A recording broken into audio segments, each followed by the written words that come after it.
Incapacidade emocional e física, as mulheres nas Forças Armadas Russas. O canal Área Militar está crescendo e para que os senhores possam absorver o melhor conhecimento dos setores de defesa, segurança e geopolítica, estaremos preparando uma live com videoaula semanalmente em uma plataforma exclusiva para assinantes do Apoia-se, por apenas R$10, onde estarão interagindo com o canal. Não perca esta oportunidade, participe de nossas lives semanais com conteúdo científico. Entre no site Apoia-se pelo link na descrição. Do Batalhão de Morte totalmente de mulheres e liderado por Maria Bochkareva na Revolução Russa de 1917 ao 588º Regimento de Bombardeiros Noturnos, apelidados de Bruxas da Noite pelos nazistas, mostra a tradição de mulheres defendendo a pátria russa. Entretanto, na Rússia moderna, um número bastante baixo de mulheres serve nas Forças Armadas, apesar de uma estrutura de força expandida que se aproxima de 1 milhão de militares na ativa. Mas por que isso acontece? Para contextualizar este cenário, o Centro de Estudos Estratégicos e Estudos Internacionais, o CSIMS, elaborou um incrível e completo artigo que aborda os principais fatores que limitam o papel das mulheres nas Forças Armadas Russas, e neste vídeo será apresentado de forma adaptada. Embora as mulheres tenham servido por muito tempo como voluntárias no exército russo, principalmente na era soviética, foram oficialmente autorizadas a se alistarem por contrato em novembro de 1992 por decreto presidencial. Em maio de 2020, o ministro da Defesa, Sergei Shoigu, afirmou que havia aproximadamente 41 mil mulheres alistadas nas Forças Armadas Russas, o que constitui cerca de 4,26% do total das forças em serviço ativo, de acordo com dados oficiais. Embora seja uma ligeira redução em comparação com os totais em 2018, de 44.500, um total de cerca de 35 mil a 45 mil foi bastante consistente para a Rússia nos últimos 10 anos. A taxa atual está consideravelmente atrás da maioria dos países ocidentais. Para referência, as mulheres constituem 16,5% das Forças Armadas nos Estados Unidos. Já a taxa da China é estimada em cerca de 9%. O alistamento militar russo, embora obrigatório para homens entre 18 e 27 anos, não se aplica a mulheres, como acontece na Noruega ou em Israel. Por exemplo, embora a ideia tenha sido sugerida por membros da Duma no passado, uma Assembleia Legislativa do final do Império Russo, as mulheres que desejam se alistar nas Forças Armadas Russas devem passar por um exame físico adaptado e fazer o teste de gravidez antes da admissão. Outra controvérsia se eleva na permissão de homens estrangeiros para ingressar no exército russo, o que é incentivado para seguir um caminho à cidadania russa. Infelizmente, as mulheres estrangeiras não podem. Depois de alistadas, as mulheres servem em unidades ao lado dos homens, em vez de unidades segregadas por gênero. Barracas e banheiros separados são dedicados às mulheres, cujos custos são uma razão frequentemente citada para restringir a proporção de mulheres que servem.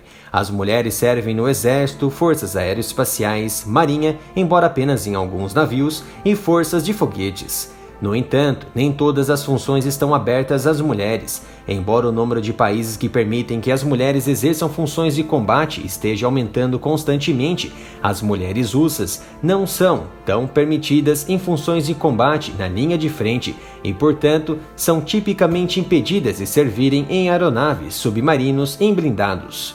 Em grande parte, as mulheres alistadas servem em setores de comunicações, de saúde, escriturárias, músicas ou equipe de instalações. Shoigu observou que das 41 mil mulheres servindo, cerca de 4 mil são oficiais, incluindo 44 coronéis. Se há mulheres servindo em um posto mais alto que o de coronel, elas não foram mencionadas. Conforme ao observado por Roger McDermott, o antigo ministro da Defesa, Anatoly Serdyakov, recomendou a primeira mulher para ser promovida ao posto de major-general em junho de 2012, mas a despediu em poucos meses por suposta incompetência.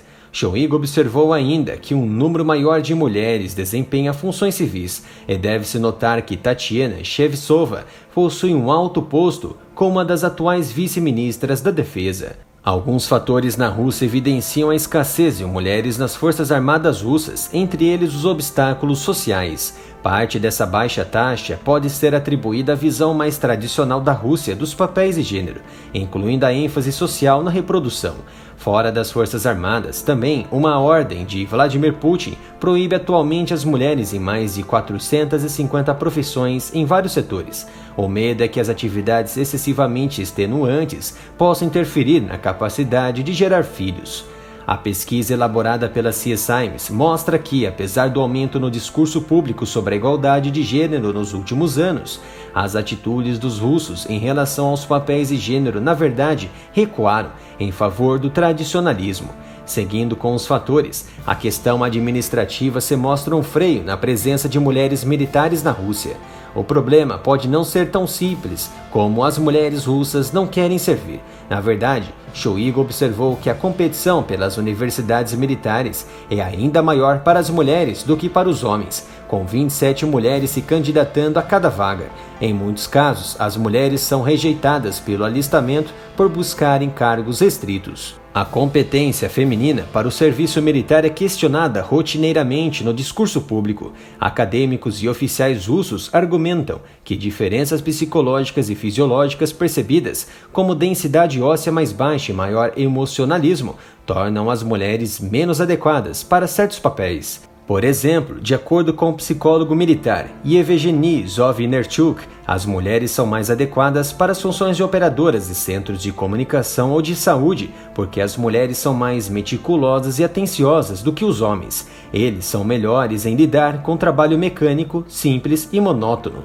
Afinal, os países que integram mulheres em suas forças armadas seguem quais lógicas?